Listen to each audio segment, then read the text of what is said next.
touch.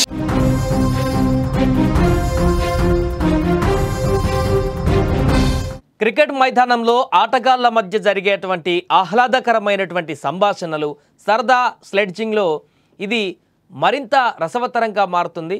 అయితే కొన్నిసార్లు ఈ స్లెడ్జింగ్ అదేవిధంగా ఒకరినొకరు కొంత ఆహ్లాదభరితమైనటువంటి వాతావరణం నుంచి ఒకరికొకరు పోట్లాడుకునేటువంటి కొన్ని సన్నివేశాలు జరుగుతుంటాయి. ఇవి చిన్న చిన్నగా రాజుకొని చిన్నపాటి ఘర్షణలకు కూడా దారి తీస్తుంటాయి. టీమిండియా మాజీ opener young player Prithvi Shah విషయంలో కూడా సరిగ్గా ఇదే జరిగింది. మొదట్లో పృథ్వీ షా సచిన్ టెండూల్కర్కి వారసుడిగా తన తర్వాత అంతటి ప్లేయర్గా ఎదుగుతాడని చెప్పేసి అనుకున్న పృథ్వీ షా వివాదాలకు కేర్ ఆఫ్ అడ్రస్గా మారాడు. ఆ తర్వాత అనేక కేసులు కూడా ఎదుర్కొంటున్నాడు. కాంట్రవర్సీకి మారు పేరుగా మారాడు. తాజాగా గ్రౌండ్లో చేసినటువంటి మరొక యాక్టివిటీ ఇప్పుడు అతన్ని వైరల్గా మార్చింది.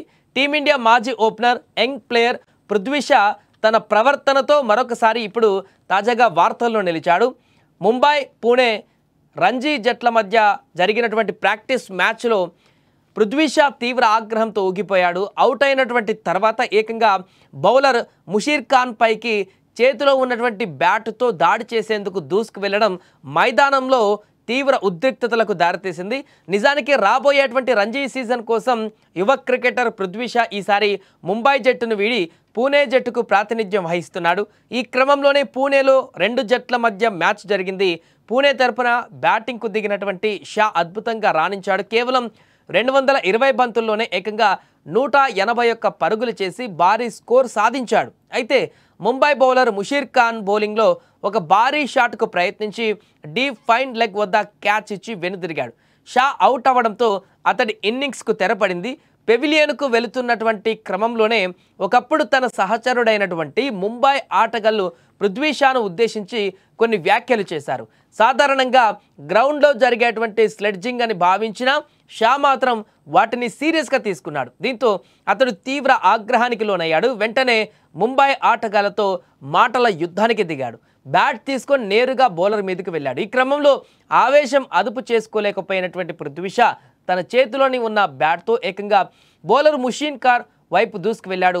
షా దాడికి ప్రయత్నించడం చూసి మైదానంలో ఉన్న వారంతా కూడా ఒక్కసారిగా ఉలికిపడ్డారు. వెంటనే అప్రమత్తమైనటువంటి ఎంపైర్లు ఇతర ఆటగాళ్లు కలగజేసుకొని అతన్ని అడ్డుకోవడంతో గొడవ సద్దుమణిగింది. లేకపోతే పరిస్థితి మరింత తీవ్రంగా మారేది. గతంలో ముంబై జట్టులో కీలక ఆటగాడిగా పృథ్వీ షా ఉన్నాడు. కానీ ఫామ్ కోల్పోవడంతో పాటు క్రమశిక్షణా సమస్యల కారణంగా జట్టులో స్థానం కోల్పోయాడు. అందుకే మెరుగైన అవకాశాల కోసం ఇటీవల ముంబై క్రికెట్ అసోసియేషన్ నుంచి ఎన్ఓసి తీసుకొని పూణే జట్టుకు మారాడు.